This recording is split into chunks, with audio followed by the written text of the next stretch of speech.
گائے بگائے ہمیں کچھ ان کے حلقوں میں خاص کر نوجوانوں کے اندر ریلیجس ایکسٹریمزم کو لے کے بھی خدشات پائے جاتے ہیں، اس سے ہوگا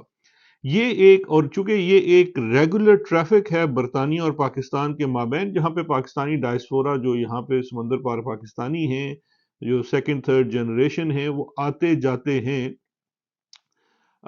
لیکن ان کے ساتھ آپ جو ان کے ساتھ ان کا جو برطانیہ کی سیکیورٹی ایجنسیز ہیں ان کے بڑے کنسرنز تھے، تو لہٰذا 2001 اور پھر 2005-6 کے بعد گریجولی جو پالیسی ہے برطانیہ کی وہ پاکستان کے بارے میں بدل گئی۔ 9/11 سے یا 2005 سے پہلے برطانیہ کی جو فورن پالیسی تھی پاکستان کے ساتھ، وہ اس بات کے اوپر فوکس تھی کہ برٹش ویلیوز کو پروموٹ کیا جائے، جو ان کا سٹیٹڈ آبجیکٹو ہے۔ یو کے جو، اگر آپ فورن آفس پہ ان کی جو ویب سائٹ پہ بھی جائیں یا ان کی سٹیٹڈ جو فورن پالیسی اس کے آبجیکٹیوز کو دیکھیں، جس میں ہے پروموشن آف برٹش ویلیوز، اور اس میں سب سے بڑی چیز جو پروموشن آف برٹش ویلیوز کی بات کرتے ہیں اس میں ڈیموکریسی یعنی کہ جمہوریت ہے، رول آف لا ہے، ڈیو پروسیس ہے، پھر پاکستان میں برطانیہ کی طرح Westminster parliamentary form of government ہے، اس کی پروموشن ہے، پھر کلچرل ایکسچینجز ہیں، تعلیم ہے، کمرشل انٹرسٹ ہیں، یہ پالیسی کا بیک حصہ۔ لیکن جب یہ ساری چیزیں ان کو خطرہ لاحق ہو گیا کہ برطانیہ کے اندر اگر کچھ بھی ایسی چیز ہوئی تو اس کے پیچھے کنیکشن یہاں سے ہوگا، لہٰذا ان کو ایک کانسٹنٹ لائن چاہیے پاکستان کے ساتھ انٹیلیجنس شیئرنگ کی۔ تو اس کے بعد سے جو پاکستان سے متعلقہ برطانیہ کی جو پالیسی تھی وہاں پہ سیکیورٹی آ گئی۔ یہ جو سیکیورٹی ہوتی ہے، اس کا جب ڈر اور خوف کسی کے ذہن میں کسی قوم کے بیٹھ جاتا ہے تو پھر وہ ہر چیز کو اسی پرزم سے دیکھتے ہیں، یہ اسی چیز سے ماپتے ہیں۔ اب یہی پاکستان کے سلسلے میں برطانیہ کے پالیسی میکرز کے ذہن میں آ گیا کہ ہمیں چونکہ یہ لائن چاہیے اور ہمیں یہاں سے انفارمیشن چاہیے، انٹیلیجنس چاہیے، اور اس کا بہترین سورس جو ہے پاکستان میں جس کے پاس ہوگا وہ کون ہو سکتا ہے؟ وہ پاکستانی فوج ہے یا اس کا انٹیلیجنس ادارہ ہے، ISI ہے۔ لہٰذا ان کی ایک ریلائنس ہو گئی پاکستان کے ان اداروں کے اوپر، اور اس کے ساتھ ساتھ جو اگر آپ یہ دیکھیے، اس کا ایک ثبوت یہاں سے بھی ملتا ہے کہ 9/11 سے پہلے جو سفیر پاکستان میں لگائے جاتے تھے وہ ایسے لوگ ہوتے تھے جن کا پاکستان یا سب کانٹیننٹ روٹس کے ساتھ کوئی نہ کوئی کنیکشن ہوتا تھا، اور وہ آ کے یہاں کے جو ڈیموکریٹک لیڈرز ہوتے تھے یا ڈیموکریسی کے اوپر کام یا نارمل سوشل سوسائٹی کے لوگ ہوتے تھے، ان کے ساتھ ان کے لنکیجز ہوتے تھے۔ مارک لائل گرانٹ، جن کے دادا جو تھے، جن کے نام کے اوپر یہ لائل پور فیصلہ آباد تھا وہ بنا تھا، اس طرح کے لوگوں کی اپوائنٹمنٹ ہوتی تھی۔ لیکن 9/11 کے بعد ایسا سلسلہ شروع ہوا کہ جو سیکیورٹی سینٹرک ڈپلومیٹس تھے، جن کا جو ایکسپرٹیز تھی وہ نیشنل سیکیورٹی انٹیلیجنس وہ تھی، وہ اپوائنٹ ہونا شروع ہو گئے۔ اس سلسلے میں آج جو برطانیہ میں پرماننٹ سیکرٹری ہیں فارن افیئرس کے، فلپ برٹن، ان کا بھی سیکیورٹی بیک گراؤنڈ تھا، وہ بھی اس میں آئے۔ پھر اس کے بعد تھامس ڈرو جو تھے، بڑے لمبے عرصے پاکستان میں ہائی کمشنر رہے، وہ بھی سیکیورٹی، وہ نیشنل سیکیورٹی ایڈوائزر رہے اور اس طرح کی تمام پوسٹ پہ رہے، پھر آئے اور واپس آ کے پھر وہ ڈائریکٹر جنرل نیشنل سیکیورٹی بن گئے۔ پھر اس کے بعد جو بعد میں کرسچن ٹرنر آئے، وہ بھی ان کا بیک گراؤنڈ سیکیورٹی کا تھا، بلکہ وہ تھریسا مے کے نیشنل سیکیورٹی ایڈوائزر بھی رہے، اور واپس آ کے پھر انہوں نے سیکیورٹی ریلیٹڈ جاب پرفارم کی۔ اور آج بھی پاکستان میں جو برطانیہ کے سفیر ہیں ان کا بھی جو اگر آپ پروفائل دیکھیں تو وہ سیکیورٹی نیٹو ریلیٹڈ ہی ہے زیادہ، جو ان کے ایکسپیرینس ایکسپرٹیز ہیں۔ اور ان کی جو دوستی تعلق واسطہ جو ہے وہ جو پاکستان میں جو بھی آرمی چیف ہوتا ہے اس کے ساتھ بہت قریبی گنا جاتا ہے۔ اگر ہم اپنے دور کی بات کریں تو جنرل باجوہ صاحب سے، جو اس وقت ہمارے تھامس ڈرو تھے یا اس کے بعد کرسچن ٹرنر تھے، یہ تو روز وہاں پہ ہی پنڈی میں پائے جاتے تھے، اکثر ان کی ملاقاتیں ہوتی تھی۔ پھر میں نے اپنے آرٹیکل میں یہ 2019 کا حوالہ بھی دیا کہ 2019 میں پبلک ڈسپلے آف افیکشن جو دکھایا برطانوی حکومت نے، کہ ایک ہی تصویر ہے، وہ آن لائن اویلیبل ہے، میں ادھر شیئر بھی کر رہا ہوں، جس میں آپ دیکھ سکتے ہیں کہ اس وقت جو چیف آف سٹاف ہیں برطانیہ کے، جنرل نک کارٹر، وہ بھی بیٹھے ہوئے ہیں اسی فریم میں۔ تھامس ڈرو جو اس وقت پاکستان میں سفیر ہیں برطانیہ کے، وہ بیٹھے ہوئے ہیں ساتھ۔ تصویر میں آپ کو آنے والے سفیر جو ہیں کرسچن ٹرنر، وہ بھی نظر آئیں گے۔ یہ اتنا جو پروٹوکول یا اتنا جو کہتے ہیں نا کڈلی افیئر ہوتا ہے، وہ کسی بھی دوسرے ملک کے آرمی چیف کے ساتھ آپ کو نظر نہیں آئے گا برطانیہ کا، لیکن برطانیہ کا پاکستان کے ساتھ ہے۔ پھر اس کو اگر آپ فاسٹ فارورڈ کریں تو 2022 میں جب پاکستان میں عمران خان صاحب کی منتخب حکومت کو ایک سازش کے تحت ہٹا دیا جا چکا تھا، جس کا اب جو اعتراف ہے وہ مسلم لیگ نون کی قیادت خود کر چکی ہے۔ رانا ثناء اللہ آن ریکارڈ کہہ چکے ہیں کہ انہوں نے باجوہ کے ساتھ مل کے ساز باز کر کے یہ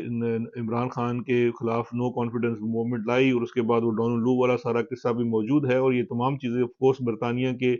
نالج میں تھی اور یہ پبلک نالج کا حصہ بھی تھی۔ اور اس کے ساتھ ساتھ اگر ہم نون لیگ کا ورژن بھی مان لیں کہ 2017 میں بھی جو نواز شریف کی برطرفی تھی اور اس کے بعد ہٹایا جانا تھا، اس کے پیچھے بھی جنرل باجوہ شامل تھے۔ تو میں نے سوال یہ اٹھایا ہے کہ ایک ایسا شخص دو منتخب وزرائے اعظم کے ہٹانے کے اوپر، جس کے اوپر شواہد موجود ہیں، اور ایک سابق وزیر اعظم نے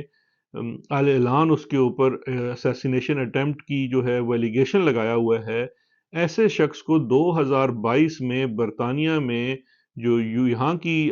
ملٹری اکیڈمی ہے سینڈ ہرسٹ، اس کے اندر چیف گیسٹ کے طور پر ملکہ کو ریپرزینٹ کرنے کو بلایا گیا۔ تو اس سے یہ ظاہر ہوتا ہے، آف کورس برطانیہ جو کرنا چاہے ہمارا اس پہ کوئی زور نہیں ہے، لیکن اس سے ظاہر یہ ہوتا ہے کہ کتنی امپورٹنس دی جاتی ہے برطانیہ کے پالیسی میکرز کے لیے، کہ انہوں نے پاکستان میں ان کی پریورٹی کیا ہے۔ میرا آرگیومنٹ بھی اس آرٹیکل کے اندر یہی ہے کہ برطانیہ کا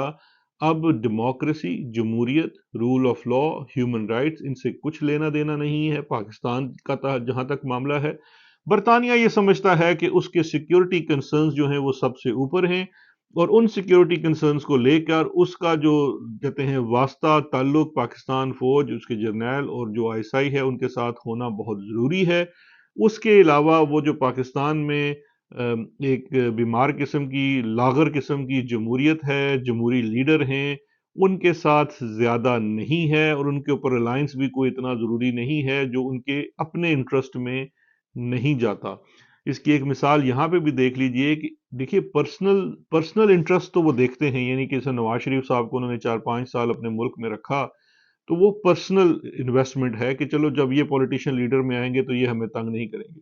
لیکن جو پرنسپل ہے، یعنی کہ جو جمہوریت کا پرنسپل ہے، جو انسٹیٹیوشنز کی سپریمیسی کا پرنسپل ہے، اس پرنسپل کے اوپر برطانیہ کا اپنے جو کریڈینشلز ہیں اب وہ بہت ڈاؤٹ فل ہو گئے ہیں، کیونکہ وہ اس پرنسپل کو سپورٹ کرتے نظر نہیں آتے۔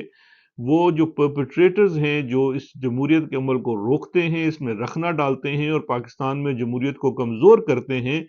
ان کے ساتھ ان کا تعلق اور واسطہ بہت زیادہ ہے۔ اور اس کی آخری جو اور بڑی امپورٹنٹ چیز ہے جو میں نے مثال دی، کہ پاکستان کا بھی یہ بھی سٹوری آ گئی ہے کہ ہم نے $900 ملین کا اسلحہ جو ہے وہ ہم نے بیچا یوکرین کو۔ یہ سٹوری آ گئی۔ جب آپ اس کو تھوڑا سا فردر انویسٹیگیٹ کریں، جیسے میں نے انویسٹیگیٹ کیا، تو مجھے پتا چلا، اور یہ اوپن سورس ہے سارا،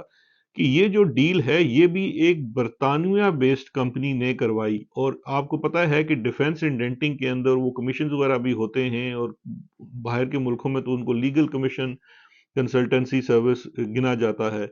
تو اس سلسلے میں بھی یہ چیز اب دیکھنا پڑے گا، کیونکہ ان کا کوئی جو انٹرسٹ ہے برطانیہ کا، جی اکاؤنٹیبلٹی یا اینٹی کرپشن، اس میں بھی بڑا ڈاؤٹ فل ہے، کیونکہ یہ والی بھی میں سمجھتا ہوں اس سال کی سب سے بڑی ڈیل تھی جو 900 ملین کی کروائی گئی۔ اچھا، اس کے اوپر جب میں یہ ریسرچ کر رہا تھا تو ایک بڑی انٹرسٹنگ چیز میرے ذہن میں آئی، آپ سے بھی شیئر کر لیتے ہیں، یہاں سوال بھی اٹھا دیتے ہیں، کہ یہ جو 900 ملین کی ڈیل ہوئی اور $900 ملین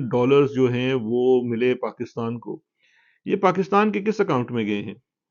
کیا یہ پاکستان کے سرکاری خزانے میں جمع ہوئے، یا یہ جو پیسے تھے 900 ملین اس جگہ گئے جہاں پہ جو لوگ اس کو بنا رہے تھے، جو کر رہے تھے، اور یہ ملٹری کا تھا سارا ایڈونچر جو تھا، یہ ایکسپیریمنٹ تھا۔ ایک طرف تو پاکستان اس جنگ میں، یعنی کہ ہم نے جو دیکھیں عمران خان نے کیا کیا، عمران خان نے ایک صحیح معنوں میں نان الائنڈ فورن پالیسی بنانے کی کوشش کی، کہ روس کا حملہ یوکرین کے اوپر اس کو ہم کنڈیم کرتے ہیں، لیکن یہ روس اور یوکرین کا اپنا معاملہ ہے، ہم اس جنگ کا حصہ نہیں بنیں گے۔ عمران خان کو ہٹانے کے بعد، اور یہ چیز دیکھیے برطانیہ کے انٹرسٹ میں بھی گئی، کیونکہ برطانیہ اعلان جو ہے وہ یوکرین کے ساتھ کھڑا ہے اور رشیا کے خلاف ہے، تو برطانیہ کو بڑی ایک بینیفٹ حاصل ہو گیا، اور پھر نہ صرف وہ بینیفٹ حاصل ہوا، اس بینیفٹ کو انہوں نے شیئر بھی کیا پاکستانی ملٹری کے ساتھ، کہ 900 ملین کے توپ گولے بکوا دیے یوکرین کو، اور وہ ایک بینیفٹ بھی ہو گیا۔ اب سوال یہ پیدا ہوتا ہے، اس ڈیل کا پاکستان عوام یا ان لانگر ٹرم پاکستان کو فائدہ ہے؟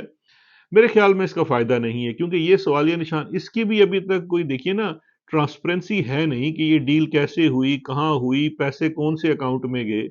اس چیز کے اوپر بھی آنے والے وقتوں میں سوال اٹھایا جائے گا، اور میں سمجھتا ہوں جو پبلک اکاؤنٹس کمیٹی کے لوگ سپریم کو یہ بیٹھے ہوئے ہیں ہمارے نیشنل اسمبلی میں، اور جب نئی گورنمنٹ آتی ہے تو ان کو بھی یہ سوال اٹھانا چاہیے کہ یہ 900 ملین کہاں گئے، اس کا بھی آڈٹ ہونا چاہیے۔ اور پھر اس کے بعد فردر جو ہے، جو برطانیہ کے بھی میں نے آرگیو کیا ہے کہ یہ برطانیہ کے حق میں بھی یہ کوئی پالیسی بہت زیادہ نہیں ہے، کیونکہ آپ کی یہ جو اس وقت پاکستان کی ڈیموکریسی کو ریجیکٹ کر کے ایک رجیم کے ساتھ چلنا اور باوردی لوگوں کے ساتھ چلنا جو ہے، یہ پاکستان کے عوام کے اندر آپ کو انتہائی ان پاپولر کر رہا ہے۔ امریکہ دیکھیے پاکستان میں ان پاپولر ہے اپنی سی آئی اے کی پالیسیز کی وجہ سے۔ برطانیہ بھی اگر اسی ڈگر پہ چل رہا ہے تو یہ آنے والے وقتوں میں جو برطانیہ کا اندر پاکستانی ڈائسپورا ہے، جو پاکستانی اوریجن کے لوگ ہیں، جو ملینز کے اندر ہیں، ان کے اندر یہ انتہائی باعث تشویش ہے، کیونکہ وہ یہ چاہتے ہیں کہ آپ پاکستان کے اندر انہی ویلیوز کو اور ان لوگوں کو پروموٹ کریں جو جمہوریت اور ڈیو پروسیس اور ہیومن رائٹس کی بات کرتے ہیں، نہ کہ آپ وہاں کے اندر ایسی رجیم جو اسی سسٹم کے اندر رکھنا ڈالتی ہے۔ تو لہٰذا یہ ایک آرگومنٹ ہے جو ہم نے پیش کر دیا ہے، یہ اویلیبل ہے، اور یہ ایک حقیقت بھی ہے کہ ہمیں جب بھاشن دیے جاتے ہیں بیرون ملک کی طرف سے، اور اسپیشلی برطانوی حکومت یا امریکی حکومت کی طرف سے کہ جمہوریت ہونی چاہیے یہ وہ، لیکن ان کا جو کنڈکٹ ہے اور ان کی جو میل جول ہے وہ جمہوری قوتوں کے ساتھ نہیں ہے، آمرائی قوتوں کے ساتھ ہے۔ اسی سوال کے ساتھ آپ سے اجازت چاہیں گے، انشاءاللہ کل پھر حاضر ہوں گے۔ کل اور پرسوں سپریم کورٹ میں اور خان صاحب کے کیسز میں بھی کافی اپڈیٹس ہونی ہیں، تو ان کے اوپر بات ہوگی۔ اب تب تک اپنا خیال رکھیے گا، شکریہ، خدا حافظ۔